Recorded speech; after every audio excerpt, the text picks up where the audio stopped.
ये कहानी है एक छोटे से गांव में रहने वाली एक लड़की की, जो बहुत ज़्यादा खूबसूरत थी।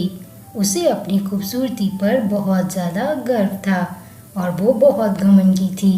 वो किसी से भी बात नहीं करती थी। एक दिन रूही घूमने जा रही थी। वो आज बहुत खुश थी। वो बाहर घूमना चाहती थी और शॉपिंग करना चाहती थी। तभी रास्ते में उसे रॉकी नाम का एक लड़का मिल जाता है, जो रूही को बहुत पसंद करता था।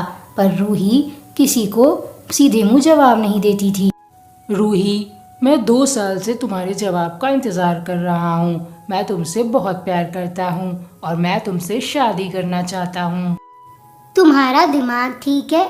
तुम्हारे जैसे लड़के से मैं शादी करूंगी? एक तो तुम गरीब और ऊपर से तुम्हारी शक्ल भी इतनी खराब। मैं तुमसे शादी नहीं करूंगी। ऐसे ही रूही सबकी इंसल्ट करती थी, किसी की गरीबी की तो किसी की शक्ल की। ये कहकर रूही गुस्से में वहाँ से चली जाती है और एक जगह आकर खड़ी हो जाती है। रूही का पूरा मूड खराब हो गया था। वो अपने घर जाती है। उस रॉकी के बच्चे ने मेरा मूड खराब कर दिया। अब मेरा मूड सारा दिन खराब रहेगा। रूही अपने आप से बातें कर रही थी कि तभी उसके घर में कोई आता है। रूही नीचे आकर देखती है तो उसकी बचपन की दोस्त शीला वहाँ होती है। रूही, कल मेरी सगाई है, तुम मेरे घर जरूर आना। मैं तुम्हारा इंतजार करूंगी। अरे शीला, मैं जरूर आऊंगी। तू मेरी बचपन की दोस्त है। तेरी सगाई में नहीं आऊंगी तो किसकी आऊंगी? चल तू घर जा, मैं कल तुझसे तेरी सगाई पर मिलती हूँ। ऐसे ही सुबह हो जाती है और रूही बहुत खुशी खुशी तैयार होकर अपनी दोस्त की शादी में जाती है।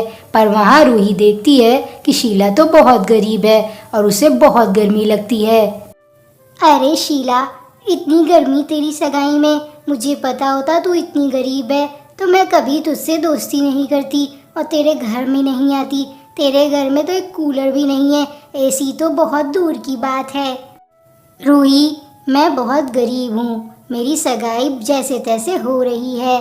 तू तो मेरी दोस्त थी, मुझे तुझसे ये उम्मीद नहीं थी। तुझे यहाँ नहीं अच्छा लग रहा है तो तू जा सकती है। हाँ, मैं तो जा रही हूँ। मैं तेरे घर में 1 मिनट नहीं रुक सकती। मैं एसी के बिना 1 मिनट भी नहीं रह सकती। चल बाय बाय।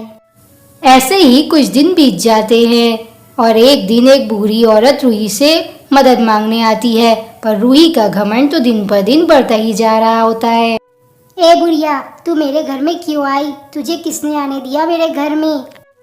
अरे बेटा, मैं 2 दिन से भूखी हूँ। मुझे कुछ खाने के लिए दे दो। तुम्हारा बहुत बड़ा एहसान होगा। मुझे बहुत भूख लगी है। ए बुढ़िया, तूने बड़ा घर देखा और तू मेरे घर में घुस गई।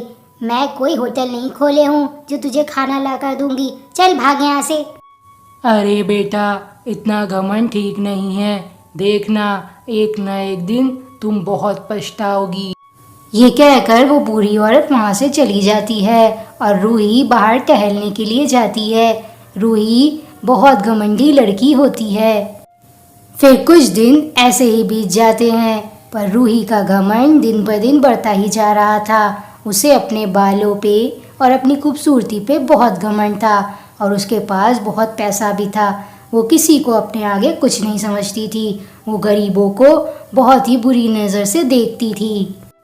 एक दिन रूही एक साधु बाबा के पास से निकलती है। तभी वो साधु बाबा उसे रोक लेते हैं। बेटा, मुझे बहुत प्यास लगी है। धूप में बैठे बैठे मेरा गला सूख रहा है। तुम मुझे थोड़ा सा पानी ला दो। बाबा, तुम्हारे भी पैर हाथ हैं। तुम उठकर खुद ही पानी ले लो। मैं इतनी धूप में तुम्हें पानी ला कर दूंगी तो मैं काली हो जाऊंगी। तुम बैठे हो तो तुम ही थोड़ा काम कर लो। मैं तुम्हें नौकर नहीं हूँ, समझे तुम?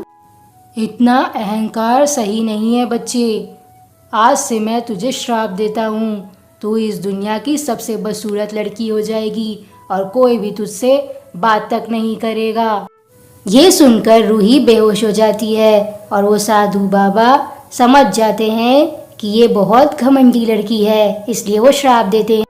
रूही जब उठती है तो उसके सोने जैसे बाल बिल्कुल चले जाते हैं और वो एक टकली और बदसूरत लड़की हो जाती है।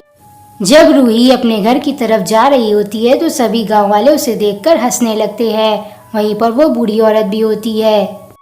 अरे ये तो वही लड़की है जिसके बाद मैं मदद मांगने गई थी, ये टकली कैसे हो गई है। फिर उसे रॉकी मिलता है। अरे देखो उस टकली लड़की को, कुछ दिन पहले मैं इससे शादी करने गया था, अच्छा हुआ इसने मना कर दिया, नहीं तो शादी के बाद टकली हो जाती तो मैं क्या कर लेता इसका।